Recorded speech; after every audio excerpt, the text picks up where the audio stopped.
I've made an effort for all the music and video in this video specifically to be all copyright free, meaning even the background music is covered by CC BY, which is a copyright free copyright protocol. It's under Creative Commons, and the only condition is that you have to credit me when you're reusing the video. I don't know if this is ever going to be relevant to anyone, but I do think that it's something I want to do. It's meaningful to me that it's this way, and feel free to use this lecture however you want. I will note that some of the images I use here are from academic books that are some covered by copyright, so if you're going to reuse the video, I would take those out. Probably not a good idea to have them there. This video is again not a recording of a lecture specifically. I'm going to be commenting on footage I pre-recorded ahead of time. This is going to cover basic head drawing. I'm going to start with a Loomis head, then we're going to cover a Bridgman head, and then I'm going to get into specifically portrait practice, where I'm going to apply my method of drawing heads, which combines the Loomis and Bridgman heads. So I hope you enjoy it.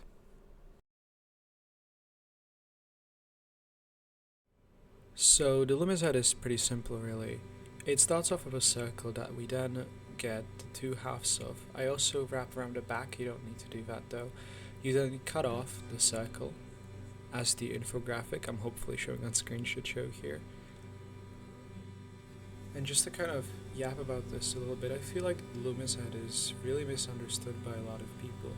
You might see, for instance, people putting the brow line or the line I'm doing here slightly below the middle of the circle, which isn't necessarily wrong, but it's a sort of shortcut that some people have been taught, which is that it'll immediately show you the eyes. I obviously don't recommend using this shortcut because Loomis doesn't use it, and we're doing the Loomis head. We're following the standard rules that Andrew Loomis laid out for us many years ago, and it's a method that people have been using all the way since then. It's an incredibly good method as well. He kind of takes the brow line, which is the little center of the circle we're doing is in fact the brow line.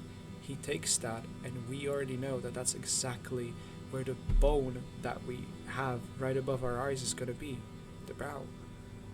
And with this we can literally measure the rest of the head with just fractions, which we're going to go over a little bit later.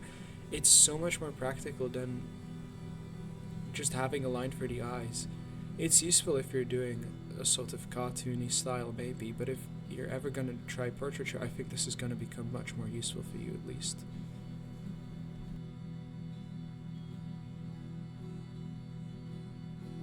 So as you may see here, I'm kind of trying to into where the bottom of the chin is going to be, but you can instead use proportions. If you use the circle we made at the start, then halfway between the brow and the end of that circle, which is going to be the nose area, you can actually have half of the distance towards the chin. So if you make that distance again, you will have the end of the chin.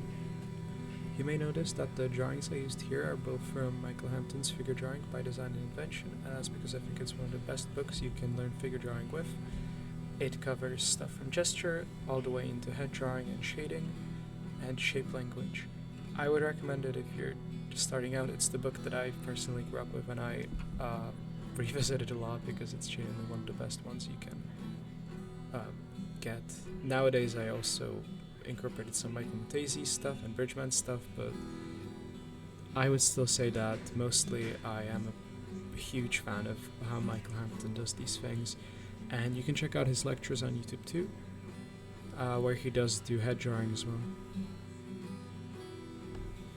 I think now we kind of have the basis to understand most of the things that I'm doing, so we're going to speed up ahead and I'm going to pause if there is anything of note that I will explain in further detail.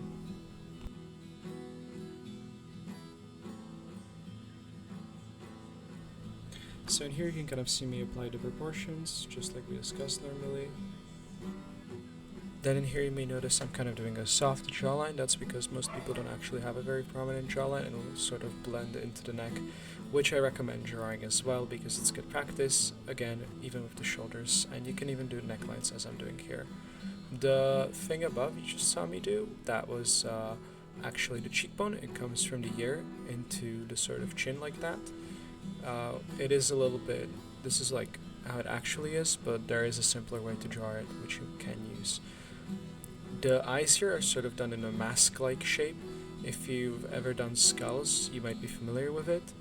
And I draw the eyes by doing the muscle above the eye and then drawing in the sort of eyelids and then the bottom eyelid and then the eye itself.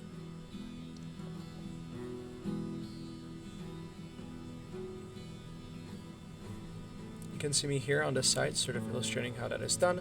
Check out how Bridgman does his eyes if you want more detail, but I'm essentially doing 2 circles, one of them shifted to the left, the other shifted to the right, and then the 2 muscles that kind of rest on the eyes, and then the eyelids, one at the bottom that is shifted slightly to the right, and one at the top that is shifted slightly to the left.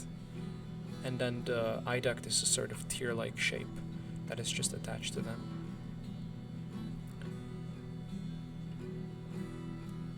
The eyebrows then rest on that muscle we just draw, so you don't even need to draw it necessarily.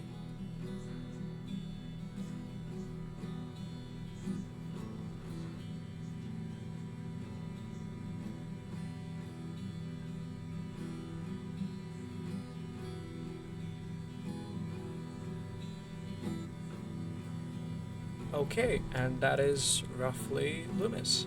Now let's move on to Bridgman.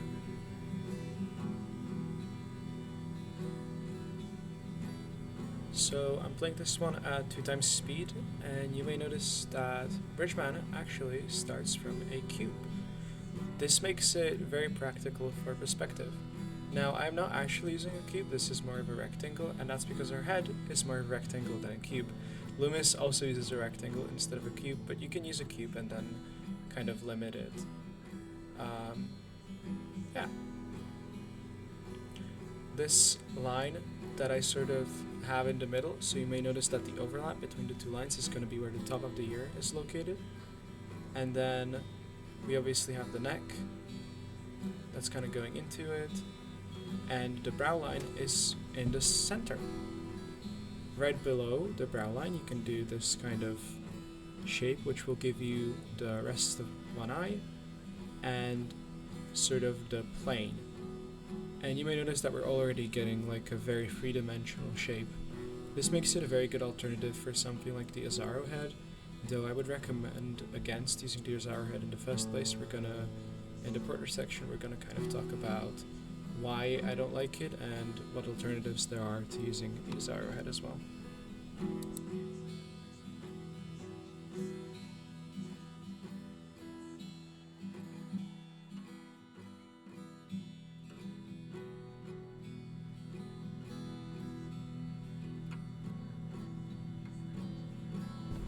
Here you can see me pretty much exactly split into the sections we've kind of talked about, into 1/2 and then 1/3 and 1/3, where the 1/2 will be the end of the nose, the 1/3 will be the start of the mouth, and the other third will be the start of the chin. The eyes I'm kind of sloping here, and then immediately getting a sort of forehead from them. And I'm going to be applying the shape you might have seen at the start here of the forehead, where we kind of get that forehead into three dimensions. We're kind of splitting the whole head into planes, so it's easier for us to work with it, and it feels more 3D. This is really helpful, especially when you're drawing portraits. Again, there is a portrait section at the end of this video where I'll be kind of going over that, but for now this is sort of just the general outline of the face. Here I'm drawing the bottom lip. I usually just use something like this instead of actually signaling the whole thing, because I kind of think that that's a bit easier to comprehend for me, and honestly you don't generally see the bottom lip drawn fully, and especially if you've seen like cartoons that kind of draw it fully, I think it looks a bit iffy.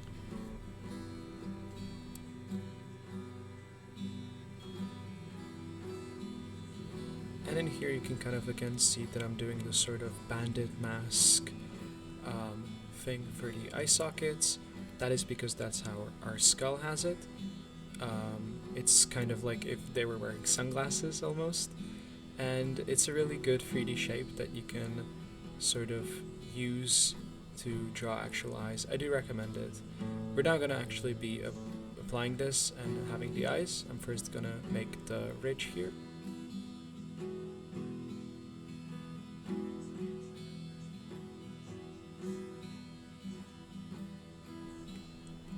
And yeah, you can see I'm applying exactly those muscles right here below the brow.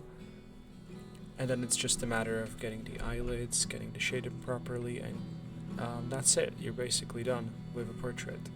Or at least with the Bridgman kind of structure that helps you build a portrait.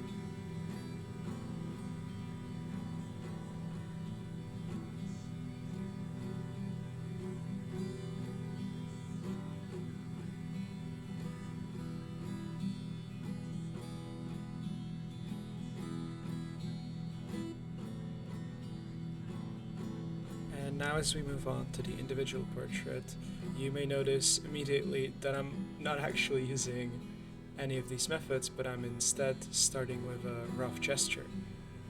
That's because I like gesture. I think it's a really efficient way to convey the pose. It may lead to some inaccuracies, but in the worst case it heightens the pose, which in this case does happen.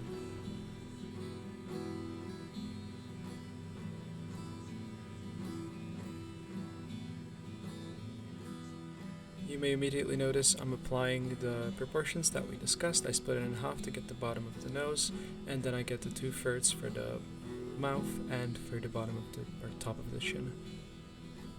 Then I can split that in half and I get the center of the eyes. These are really, really useful shorthands for just getting some basic perspective in there, some basic anatomy, some basic proportion. I really recommend learning these. They will help you so much.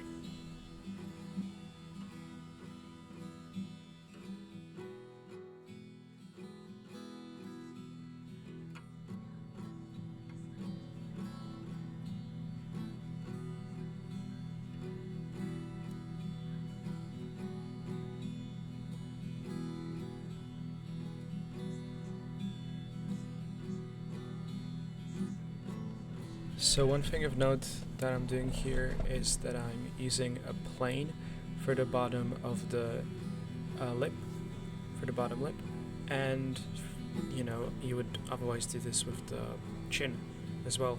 This is kind of useful because you don't necessarily always want to draw out the entire lip, and if you just don't want to do that and you want to kind of see how it is in 3D planes, just draw a plane on it. You can see I'm doing that with the bottom of the chin as well.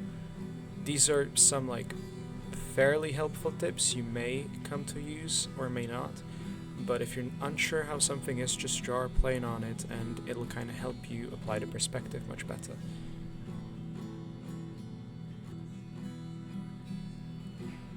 What you see me using here at the brow is what we would call a wrapping line. It is, imagine wrapping a rubber band against a piece of wood, a glass, a can, a ball.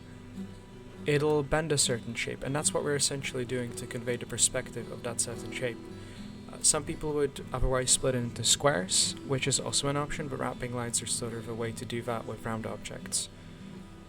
This is again not entirely an original concept by me. You can see it used by artists such as Michael Hamptons, Bridgeman back in his day. Loomis also used these. Obviously the circles around the circle that he uses to construct the head is in fact the wrapping line, and I learned this concept from Michael Hampton and his book on the constructive anatomy, or figure drawing by design and invention specifically.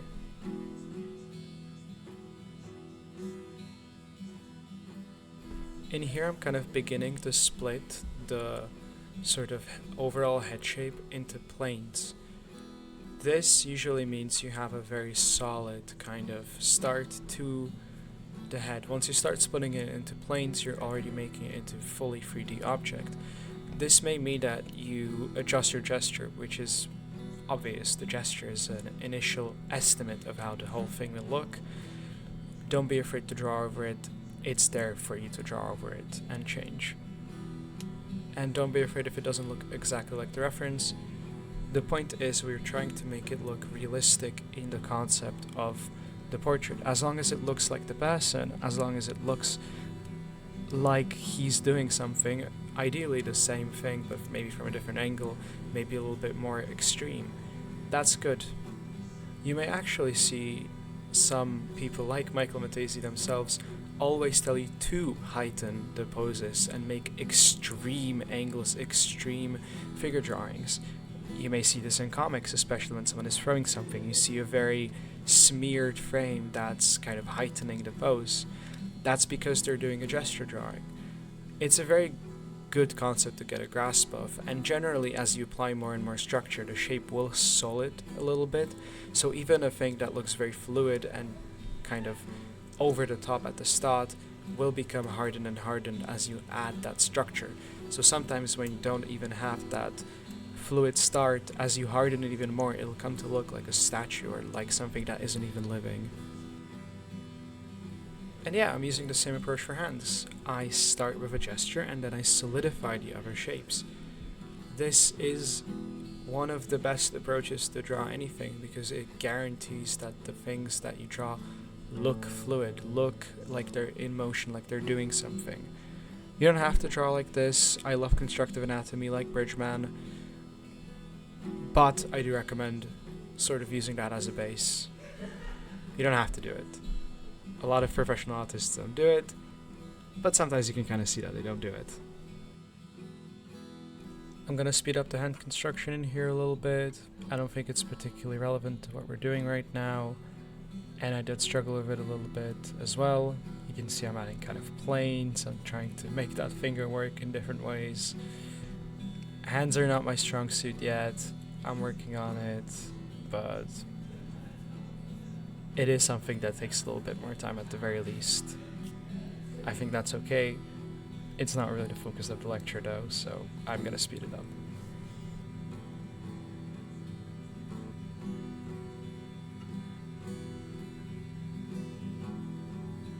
So you can see I'm further splitting it into planes. I'm kind of drawing the outline of the hair and then I'm blocking the hair in. This is a good approach, I think, especially if you're not really keen on drawing the whole thing.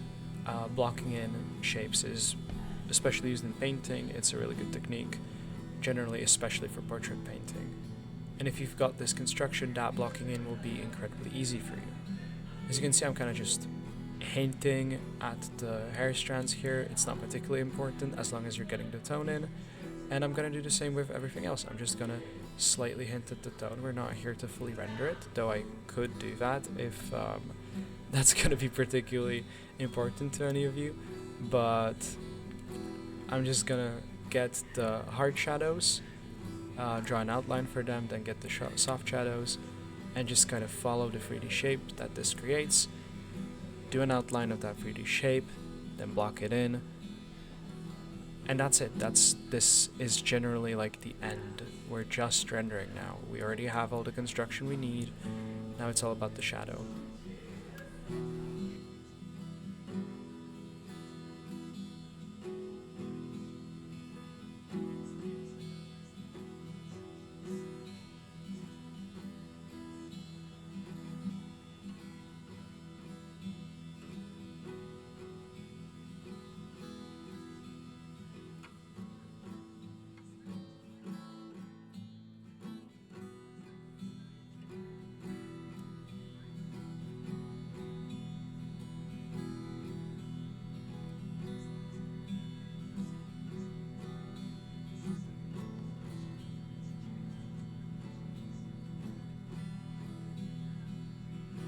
Here I kind of struggle with the mouth, so I'm going to again speed up that segment. I don't think it's particularly relevant how I draw the mouth. Just split it into planes, have it in perspective. It's not a very complicated shape. But yeah, I had it wrong here, so I did fix it in the end.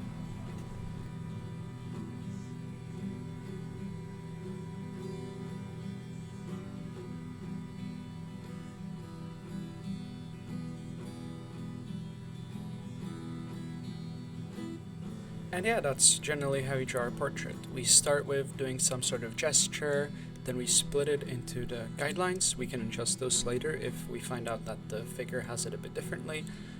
And then we just start splitting it into planes and adding landmarks, or things we see specifically on that person, how his cheeks are, how his nose is shaped, how his eyes are shaped, generally stuff like that. And if you follow this structure, I believe that you'll be able to make a good portrait in no time, because as long as you've got a solid grasp on these things, you will definitely not struggle to make a portrait, if you follow this procedure, that is.